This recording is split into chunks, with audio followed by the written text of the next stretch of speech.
Are you intimidated by composting? Don't be, it's easier than you think. Add air, water, and mass, and let nature do the rest. Making your own compost means that you're in control of the inputs. You know exactly what's in it. And best of all, it's fresh and full of microbes. It hasn't been sitting inside a plastic bag on a shelf. I'm Angela from Growing in the Garden. My garden is in Mesa, Arizona. I want to help you succeed even if you're gardening in tough conditions. Here's how I make it. My city offers $5 recycled garbage cans with the bottoms cut off and holes drilled in the sides. I put them in a shady spot with access to water and plenty of room. You can work on one bin at a time, but I often dump everything inside the bins and use them as a holding ground. Chicken waste, garden and yard trimmings, and leaves all get tossed in the bins. I put my kitchen scraps in my in-bed vermicomposting bins. In some climates, if I waited long enough, they would break down on their own.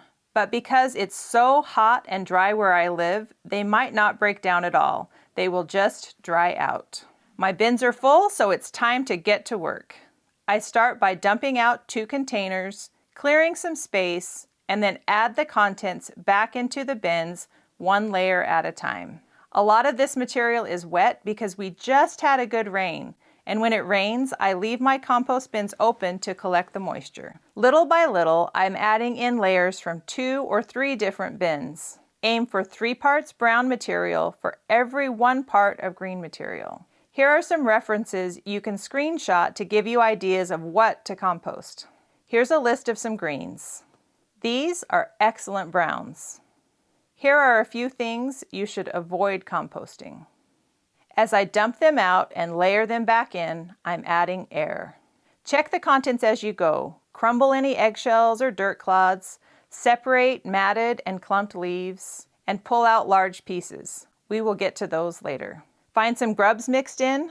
Perfect. It's food for the chickens.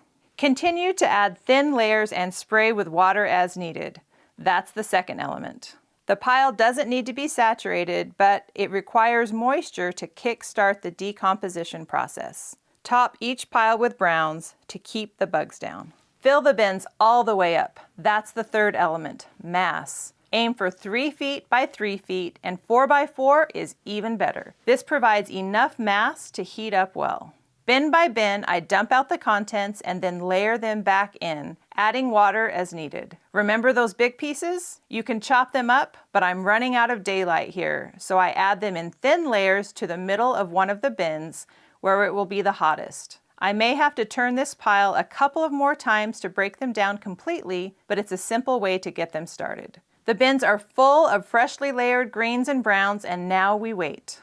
A compost thermometer tells me when the piles have heated up. It should heat up within 2 or 3 days and maintain that temperature for several days. Ideally, temperatures will reach 135 to 160 degrees Fahrenheit. This range kills disease pathogens, weed seeds, spores, and more. Monitor the temperature, and when it drops, it's time to add in more air and water to the mixture. Use a pitchfork to stir or transfer it from bin to bin, spraying it down as you go. Repeat this process 2 or 3 times and you'll have beautiful compost ready to add to your beds. You'll know it's ready when it's dark like regular soil, has a crumbly texture, and an earthy smell. Here are a few troubleshooting tips. Not heating up? Add more greens. Wet compost isn't heating up? Transfer to a new bin and add in some browns. Does it smell bad? Add more browns. Got bugs? Don't forget to top each pile with a brown layer. Thanks for watching. You've got this. Don't be afraid to try composting.